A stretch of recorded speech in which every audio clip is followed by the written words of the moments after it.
Dahil alam nyo, ay welcome development sa maraming mga nakabalita nito. Although marami naman ang parang feeling nila parang hindi parang hindi sila masyadong naniniwala sa development na to na dahil na-upgrade na ho tayo bilang upper middle income country ayon sa World Bank. So makakausap natin ang Executive Director ng Ibon Foundation, walang iba kundi si Jose Enrique Africa or Sunny Africa. Good morning, Sunny. Danny Buenafe uli sa programang Kabayan.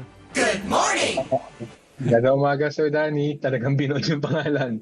Oo, siyempre. Kasi binibigay dito complete name. Alam ko, Sunny Africa lang ang pagkakaalam natin. Oo.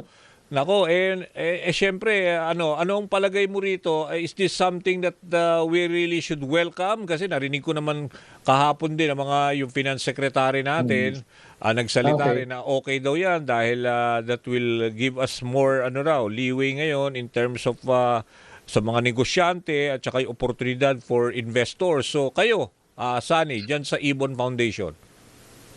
Alam mo, nagtatakma kami sa dami ng sinabi ng gobyerno kahapon kasi ano yan yung upper middle income status na yan, parang parang sa pag senior citizen, age is just a number. Wala naman nagbago sa kalagayan ng Pilipinas before and after na deklara tayong upper middle income. Tapos kung sinasabi nila ng bubukas sa opportunities, parang hindi yung totoo kasi like nga, wala naman nagbago between before and after yung deklarasyon. Ang kaisang bagay nagbago, mas mahal na ngayon umutang mula sa World Bank at ADB, mas mataas ang interest rate, mas maikli ang amortization period. So, yun lang, totoo lang, yun lang ang masabi nagbago sa pagkategorya na ito. Okay, Ibang usapin kung totoo ba yung numero na nararamdaman ng ordinaryong Pilipino. Sa amin, mas simple actually mahalaga. So, para lang mas maintindihan, lalo na ng ating mga nasa marginalized sector, kasi hindi nga nila nararamdaman yan. Pero ang datos nga na ibinigay sa atin, dahil nga itong gross national income, GNI, tawag nila per capita, umabot na nga raw tayo dito sa $4,850 from $4,636. Kaya nag-qualify tayo. Ibig sabihin, narinig ko kanina si former Secretary Margarito Teves, pinapaliwanag niya, yung GNI na yan, parang mas lumago daw ang kita ng bawat Pilipino. Kasi inclusive dito, yung mga OFWs, di ba, Sunny? Kasi yung gross domestic, yung naririnig natin lagi, ano lang yon, mga Pilipino dito. Dahil napakarami nga nating OFWs, I really I want to want to comprehend everything kasi syempre yung income talaga isasama mo yung other mga OFWs na halos ito nga malaki din kasi nabibigay nilang remittance di ba? So paano mo i-reconcile yun Sunny? Una, ang sinasabi ng $4,850 per person, di ba, per capita yan. Kahalintulad, ang sinasabi niyan ay convert natin into pesos at sa average family size ng 4. Ang sinasabi niyan, ang karaniwang pamilyang Pilipino ay kumikita ng 1.2 million pesos kada taon.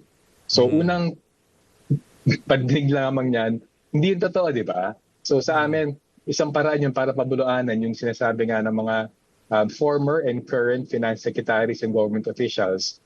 Hindi totoo na may 1.2 million pesos kada taon ang karaniwang pamilyang Pilipino. On average, ngayon, pwede sabihin na at most 5 or 10% lamang ng populasyon ay may ganyan kalaking kita. Ang pinakamaraming Pilipino ngayon ay nasa 22,000 pesos or less lamang buwanan. 1/5 lamang ng sinasabi ng World Bank indicator na yan. So yun ang unang punto. Ikalawang punto, average kasi siya, yung pininiwanag na gross national income divided by population, average siya. Ngayon, kung sa totoong mundo ay talagang hinati ng pantay yung kita ng bansa, ikatutuwa natin yan. Kaso hindi nga ganoon ang paghahati-hati ng kita ng bansa. Nakakonsentra lamang sa ilang mayamang pamilya, malaking kumpanya, habang para makaipon ng tulong mga kumpanya, binabarot ng sahod, naiiwan yung karamihan. So sa amin, huwag masyadong palakihin yung numero na yan kasi average lamang yan. At kung papalakihin siya, actually nasa diwa ng pagtakpan yung hindi pagkapantay-pantay na ekonomiya ng Pilipinas. Sa amin, yun ang mas mahalagang punto. Huwag gagamiting kamuflahe o smokescreen itong upper middle income status na $4,850 per person na hindi na actually nararamdaman ng pinakamaraming Pilipino. Oo, kaya nga para naintindihan ko naman yung binabanggit mo kasi for now sinasabi mo nga dahil ito yung overall, 'di ba? Para kung kung ano man yung let's say improvement nga dun sa pangkalahatan. Pero ang nangyayari kasi mas lalong nag-widen yung economic divide, 'di ba? Between the poor and the rich. 'Di ba? Yun ang nagiging problema ngayon. So feeling mo ang nakikinabang dito yung mga malalaking negosyante dahil sila 'di ba, mas mai-improve ang kanilang credit standing, credit profile, 'di ba? Actually Sandali, Sunny. Meron lang ako ipapasok na flash report. Huwag ka munang umalis tapos babalikan kita. Okay, meron lang ho tayo ipapasok na flash report mula kay Nico Bagzik. DZMM Radyo Patrol Flash Report. Dali na isampa na ng Office of the Ombudsman dito sa Sandigan Bayan ang kasong plunder laban kay Senator Rodante Marcoleta. Antabayanan pa ang ilang detalye sa balitang ito, maya-maya lamang dito sa ating himpilan. Yan ang balitang kumpirmado, sigurado. Ito ang Radyo Patrol, Nico Bagzik, DZMM. Thank you very much, Nico Bagzik. DZMM Radyo Patrol Flash Report. Okay, balikan natin si Sunny tungkol nga dito sa pagka-upgrade ng Pilipinas bilang upper middle income country. So yung pinapaliwanag ko, di ba, hindi masyadong nararamdaman, binanggit mo nga, di ba, sa pangkalahatan dahil yung economic divide, di ba, yung social media, social status ng bawat Pilipino, mas lalong humirap yung mahirap, mas lalong yumaman yung mga mayayaman. Ganon. Sunny. Tapos, nakakatawa dito, kaya hindi talaga dapat ituring na palatandaan ng pag-unlad itong pagdeklara ng upper middle income. Actually, even before itong nangyari sa gitnang silangan at pag-atake ng US sa Iran, dumami na ang mahirap sa Pilipinas mula noong 2022 na pumasok si Pangulo Marcos. Bumabagal ang ekonomiya ng Pilipinas. Bumagsak ang manufaktura, pinakamalit sa 8 dekada. Bumagsak ang agrikultura, pinakamalit sa kasaysayan ng Pilipinas. Even before itong ganap na pagtaas ng presyo ng produktong petrolyo, sa mga pinakasusing palatandaan, pabagsak yung ekonomiya ng Pilipinas. So para sa amin, ang pinapakita lang talaga dyan, binidiin sa atin, yung sinasabing pag-graduate na yan, para kanino? Sino nakaranas ng pag-graduate na yan? Ang nakaranas actually yan, yung mga nasa pinakamayaman. At may kilala kong essentially nilikha ng World Bank itong mga low income, lower middle, upper middle, high income. Ginawa niya itong mga kategorya para may sistema siya ng pagtakda ng interest rate at amortization para sa mga bansang pinapautangan niya. Pero hindi tulad ng pangkaraniwang credit rating, kung tumataas ang kita mo sa bangko halimbawa, bumababang interest rate. Dito kabaligtaran. Dahil yung World Bank, mas mataas ang interest rate ang sinisingil sa mas mataas na kategorya. Actually, lalaking interest rate at iikli amortization period ng utang ng Pilipinas sa World Bank, ADB at ibang bangko. Kaya lalong pabigat actually sa utang ng Pilipinas itong upper middle income category. Oo, kasi parang ang nakikita mo nga, may backlash din ito, no? Ibig sabihin itong pag-change ng classification. Kasi binabanggit mo ngayon, kasi nagulat din ako, after nga lumabas itong pa-upgrade natin sa classification natin, bigla tayo may utang na, lumobo ka agad yung utang natin, di ba? Yung foreign debt. Di ba ngayon is 18.55 trillion pesos na mula sa 18.47 trillion pesos. So kung binabanggit mo nga, sigurado, sila naman makikinabang niyan para kasi mas tumaas yung interest rate. Ganun ba, Sunny? Ha? I think coincidental naman na yung paglabas ng 18.5 trillion na paglaki ng national debt ng gobyerno. Pero halo yan ng foreign debt ng gobyerno at ng domestic debt. Domestic debt. Malaki pala yung domestic. Pero yung esensya, tama kayo. Yung paglaki ng utang na yan ng gobyerno ng Pilipinas, lalong lalaki pa at maghihigpit yung mga bangko like ADB, World Bank sa dati na panahon. So, yung sa ngayon, 2.1, 2.2 trillion pesos sa taunang debt service natin. Lalong lalaki sa dati na taon yan. Yung 18.5 trillion, lalong lalaki sa dati na taon yan. Kasi ang pinaka-epekto nito, naging mas mahal umutang para sa Pilipinas. Ayun. Tapos eto kasi, kinuha ko rin kasi sa aking staff dito yung total remittance na nakukuha natin every year. Kasi alam mo nung ako nagko-cover pa, Middle East News Bureau head ako noon, ang baba lang ng ating remittance noon, 7 billion. Ngayon pala, umaabot na yung 2024, 262 billion pesos na para ang our total remittance out of the 2.9 million na mga OFWs natin yung nagre-remit So ibig sabihin, ito kasi parang malaking bumubuhay, di ba, sa ekonomiya natin, ito mga remittances ng mga OFWs natin. So ito, bali ngayon isinama sila dito sa sa upgrade kasi GNI nga yung gross national income nga na inclusive ang OFWs. So that makes sense. Tama ba, Sunny? Actually tama kayo kasi the journey matters. May mga iba't ibang bansa na upper middle income tulad ng China dahil lumakas ang industriya nila.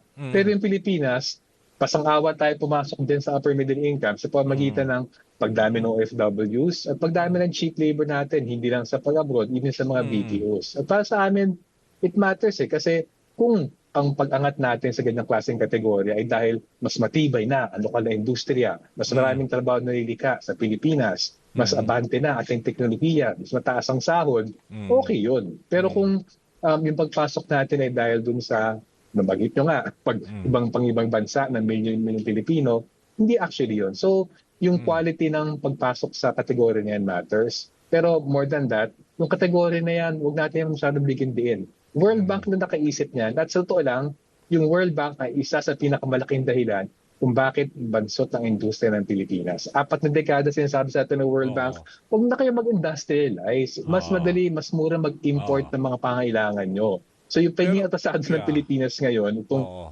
nag-obliga sa maraming Pilipino ng mga ibang bansa, dahil sa World Bank yan. So ba't tayo masyadong magsisindak sa mga sinasabi nila na, ito na yung mga numero about yung status ng Pilipinas. So tayo masyadong wala natin bigyan na masyadong importansya. Pero sabi ng World Bank. Pero sorry, I want to look at the bright side naman. Kung medyo talagang maganda naman talaga yung balita na-upgrade nga tayo, di ba? Dito sa upper middle income, di ba? And this is something naman na parang pwede nating, let's say, ipagmalaki, if ever, let's say, katulad yan, mga foreign trips ngayon ng Pangulo, di ba? Siyempre, naghihikayat siya ng mga investors. Siyempre, gagamitin niya yung spill. O ano na kami, upper middle income. Siguro, you can invest in our country. Di ba? Pwede rin yan magamit to our advantage, di ba? Para lang sa mga leaders natin. I mean, like everyone, gusto namin palagi ng good news. Pero kung masyadong i-highlight yung bright side, at lalong-lalo na kung gagamitin yung bright side na yan para itago, ikamuflahe yung dark side, doon kami may problema. Walang kaso na, wala naman sa Pilipinas yung pagdeklara ng upper middle income. Mathematical computation namin ng World Bank. Ibigay natin sa kanila yan. Kaya mas tanong dyan, kapag may ganyang klaseng status ng Pilipinas, ibig sabihin ba may para Alex Ayala, nag-third round tayo ng Wimbledon. Hindi ko nangyari. So, ang dami pa rin kailangan sa kasuhin na problema. At case in point lang, kung gusto natin maging inklusibo at makinabang talaga yung buong mamamayang Pilipino dyan sa upper middle income, magtaas ang sahod. Pero ano nangyari? Nitong mga kakaupunan namin sa ilang mga regional wage board at hearing sa Kongreso, barat na barat yung pagtaas ng sahod. So, yung anumang paglugo ng ekonomiya, ano man ang productivity increase ng manggagawa, kung di binabalik sa kanila, bilang dagdag sahod, talagang mangyayari. Yung pinag-usapan natin kanina, yung karamihan may iwan, yung kayamanan, kita, makonsentra sa ilan. So sa amin, nasa kami naman ng gobyerno yan na makinabang ang Pilipino, ang kaniyong Pilipino sa ekonomiya. Nasa kamay din niya na payamanin nila malapit sa kusina habang naiiwan niya nakararami. Pero Sunny, speaking of sahod, kasi di ba nagbigay na ngayon ng 85 pesos na increase ngayon, di ba? Para doon sa mga minimum wage earner, di ba? Pero dalawang give nga lang. Una, July 19 na 60 pesos, 25 pesos sa January ata, di ba? So para for a total of 85. So yung 695 na minimum wage ngayon ng mga nasa Metro Manila, magiging 780. Tama ba? So, ibig sabihin, ito ba kulang na kulang para sa'yo? Well, anong pamantayan natin sa kulang? Yan ba ay sapat para sa ikabubuhay ng pamilya? Hindi. Yung family living wage sa NCR nasa 1,489 as of May 2026. So, ibig sabihin, kulang pa ng 509 pesos. Ikalawa, ang pamantayan ba natin ay binabalik ba sa manggagawang productivity increase? Mula 1989, dumoble ang productivity ng manggagawa. Yung tunay na halaga ba ng kanilang sahod dumoble? Hindi. Even sa Metro Manila, halos pareho lamang ng antas sa minimum wage noong 1989 kung tagal din epekto ng inflation. So sa amin, sa dalawang pamantayan na yon, sapat na ba? Kulang na kulang? Binibigay ba sa manggagawa yung kanilang productivity? Hindi din. Huli, sa Metro Manila lamang yan. Mahigit 80% ng manggagawa nasa labas sa Metro Manila. At sa labas sa Metro Manila, yung halaga ng sahod ngayon, yung minimum wage ngayon, mas maliit pa kaysa noong 1989. 20% less ang halaga ng minimum wage ngayon. Medyo nakakaswerte na ng konti yung mga taga-NCR kasi malapit sa national media, sa ABS-CBN, malapit sa Malacanang. So medyo maingat ng konti yung gobyerno sa mga manggagawa sa Metro Manila. Pero naiiwan yung mayorya pa rin. So ibig sabihin, Sani, sa computation nyo, yung Metro Manila, parang ilan lang ang makikinabang, mga 1.1 million yata. Pero for now, sabi mo, 80% pa rin ang ating mga manggagawa outside of Metro Manila. So anong push nyo? Gusto nyo pangkalahatan. Alam ko meron din mga hinihirit yung di ba, ang Kongreso, yung mga legislated wage hike. Yun din ba maglalabi kayo if ever na isa sa mga maging priority bills? Kasi nanggaling kami sa Kongreso ng isang araw lamang. Nagtawag ng hearing yung Committee on Labor. Unfortunately, wala na isara noon. Magre-resume na lang sila after the SONA.